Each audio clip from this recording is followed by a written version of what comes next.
گفته این درد بیشتر 10 سال داشتی ولی تو 1 سال خیلی بد شده، بعد دوباره تو این 3-4 روز گرفته. یه خورده درد میگه. این یکی اصلا وضعیتش درست نیست.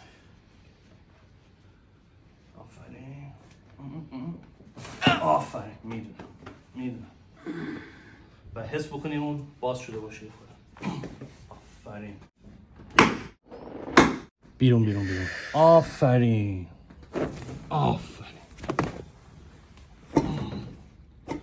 نفس بکش. حس کردی تو پایین رفت؟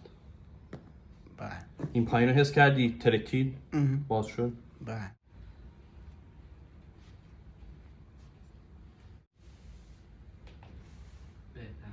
این چانس طلایی را دست ندیم. من 10 سال خفته بودم، جای درست رو ندیدم. بیایی